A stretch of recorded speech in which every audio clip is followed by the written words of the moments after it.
Assalamualaikum warahmatullahi wabarakatuh. Nama saya Teguh Safawi, NIM 11 dari kelas B Prodi Agribisnis, mahasiswa pengampu mata kuliah penyuluhan pertanian. Sehubungan dengan ujian tengah semester tahun ajaran 2020-2021, maka dengan ini saya akan mempresentasikan mengenai program penyuluhan pertanian dengan judul pendekatan peran penyuluh terhadap pemberdayaan petani di Desa Pematang Sapat, Kecamatan Rimbo Bujang, Kabupaten Tebo, Provinsi Jambi. Sesuai dengan perencanaan pembangunan pertanian yang dilaksanakan dengan mengacu pada Undang-Undang Nomor 25 Tahun 2004 tentang Sistem Perencanaan Pembangunan Nasional yang menyebutkan bahwa perencanaan pembangunan terdiri dari rencana pembangunan jangka panjang (RPJP), rencana pembangunan jangka menengah (RPJM), dan rencana pembangunan tahunan. Selanjutnya, setiap daerah menyusun RPJM daerah yang merupakan penjabaran dari visi misi dan program kepala daerah dengan berpedoman pada RPJP daerah dan memperhatikan RPJM nasional. Sebagai regulator, pemerintah berperan mengatur pelaksanaan pembangunan melalui pembuatan aturan atau regulasi, melaksanakan dan mengawasinya agar kegiatan pembangunan berjalan sesuai dengan semestinya. Pembangunan tentu dibutuhkan suatu perencanaan. Tujuan dari program sendiri, yakni rencana kerja yang memuat rencana penyuluhan tahun berikutnya yang berkaitan dengan tingkat penerapan inovasi teknologi yang direkomendasikan, serta rencana kegiatan pendukung yang mempengaruhi keberhasilan usaha tani. Yang selanjutnya adalah memberikan pedoman bagi penyuluh pertanian dalam menyusun rencana kerja tahunan penyuluh pada tahun berikutnya. Dan yang terakhir adalah memberikan pengetahuan dan acuan bagi petani dan penyuluh dalam melaksanakan kegiatan penyuluhan pertanian. Output yang dihasilkan dari program penyuluhan pertanian ini adalah menjadikan petani di Desa Pematang Sapat, Kecamatan Rimbo Bujang, Kabupaten Tebo, Jambi, lebih memahami pertanian yang baik. Salah satunya yaitu lebih memperhatikan dalam pengendalian organisme pengganggu tanaman atau OPT. Rencana kegiatan ini diharapkan mampu mempengaruhi petani dalam keberhasilan budidaya pertanian. Karakteristik wilayah. Kondisi wilayah pada penelitian ini sebagai berikut. Desa Pematang Sapat, Kecamatan Rimbo Bujang merupakan sebuah desa yang mana terletak di wilayah administrasi Kabupaten Tebo dengan luas wilayah 75,24 km persegi, terbagi atas 2 dusun dan 13 RT. Jarak kantor desa menuju kecamatan kurang lebih 27 km, sedangkan jarak ke Kabupaten Tebo-nya sendiri kurang lebih 66 km. Kelembagaan pertanian di Desa Pematang Sapat ada 4 kelompok tani, ada Sapat Bersatu, Sapat Mandiri, Sapat Sepakat, dan Gaboktan Sapat Mandiri. Lalu ada kelembagaan seperti koperasi, BPD, Karang Taruna, PKK, Remaja Bakti, dan PPL, di mana masing-masing jumlahnya adalah 1. Perkembangan kelembagaan di Desa Pematang Sapat masih aktif, sesuai berita yang saya himpun dari jamberita.com tahun 2020, mengatakan bahwa kelompok tani di Kabupaten Tebo akan menerima perhutanan sosial. Perhutanan sosial merupakan suatu sistem pengelolaan hutan lestari yang di bawah hutan negara, yang diolah oleh masyarakat setempat guna meningkatkan kesejahteraan. Secara sosial, dengan adanya kemitraan seperti ini dapat meningkatkan pembangunan wilayah tersebut. Potensi. Pada Desa Pematang Sapat, lahan pekarangan merupakan lahan yang sering dimanfaatkan oleh masyarakat sekitar. Lahan pekarangan sendiri merupakan tanah sebidang yang letaknya berada di sekitar rumah dan biasa diberi pagar atau sejenisnya.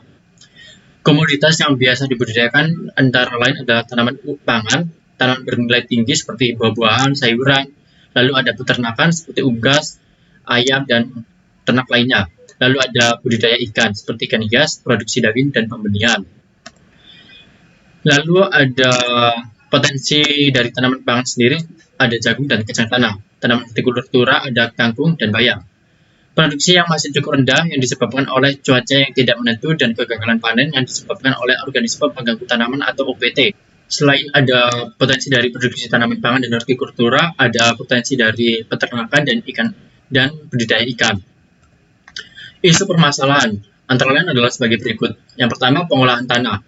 Pengolahan tanah pada Desa Pematang Sapat masih cukup kurang efektif karena petani cenderung belum melakukan terkait metode pengolahan tanah yang baik dan sesuai anjuran teknik budidaya pertanian. Yang kedua adalah pencegahan dan pengendalian OPT. Organisme pengganggu tanaman pada Desa Pematang Sapat cenderung tinggi. Oleh karena itu, banyak petani yang masih menggunakan bahan kimia guna menanggulangi organisme pengganggu tanaman. Dalam hal ini, petani lebih percaya bahwa penggunaan pestisida kimia dapat mencegah hama dan penyakit pada tanaman mereka. Petani di Pematang Sapat lebih menggunakan pestisida kimia yang sudah pasti berbahaya daripada pestisida nabati. Yang ketiga adalah terkait pemeliharaan. Pemeliharaan menjadi isu permasalahan pada pertanian di Desa Pematang Sapat. Hal ini dapat menyebabkan penurunan produksi dan juga tanaman rentan terserang hama dan penyakit. Petani Desa Pematang Sapat enggan untuk menyisihkan waktu guna memelihara dan merawat lahannya seperti pengairan, yang kurang maksimal, penyayangan, pemupukan, dan pengatur jarak tanam. Yang keempat adalah akses pada biaya yang masih lemah. Lemahnya pada lembaga permodalan usaha tani yang dilakukan dapat berpengaruh pada proses perbaikan dan perkembangan usaha tani yang efisien. Dan selanjutnya adalah kelembagaan petani yang masih lemah. Pada kelembagaan petani di Desa Pematang Sampat masih cukup lemah karena jumlahnya yang sedikit dan beberapa yang masih aktif. Selain itu, minimnya generasi muda menjadi permasalahan dalam hal ini. Yang keenam adalah akses pasar yang kurang memadai. Lemahnya infrastruktur menjadi penghambat dalam kegiatan pendistribusian produk pertanian.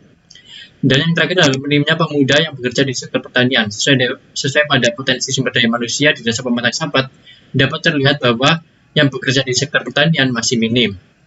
Oleh karena itu, dari berbagai permasalahan yang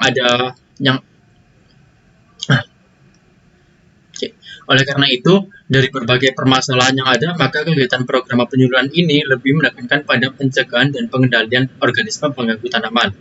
Karena dengan melakukan pencegahan serta pengendalian OPT dapat mengurangi resiko kegagalan panen, sehingga produksi pertanian di Desa Pematang Sampat dapat meningkat dan dapat meningkatkan pendapatan petani sekitar. Dalam hal ini, aspek budidaya menekankan kepada pengetahuan petani terhadap keberlanjutan lingkungan dan komunitas yang dibudidayakan. Peta konsep alur kegiatan dimulai dari pendekatan ke petani, lalu mengambil sampel contoh, sosialisasi, dan memberikan feedback seperti benih berkualitas dan pupuk organik. Dari kegiatan tersebut, maka diperoleh dorongan, pengetahuan, dan keterampilan. Dari pengetahuan, dorongan, keterampilan, maka akan tercipta suatu kegiatan pengendalian OPT yang ramah lingkungan. Materi penyuluhannya sendiri ada pemberian dorongan atau motivasi, materi pengolahan tanaman, dan pelatihan lapang. Di mana rencana kegiatan penyuluhan sebagai berikut. Yang pertama adalah pemberian dorongan atau motivasi. Yang pertama adalah pendekatan petani, diskusi bersama terkait produksi dan kelembagaan agribisnis di Indonesia, diskusi mengenai pembangunan pertanian berkelanjutan, dan diskusi mengenai pasar global sektor pertanian.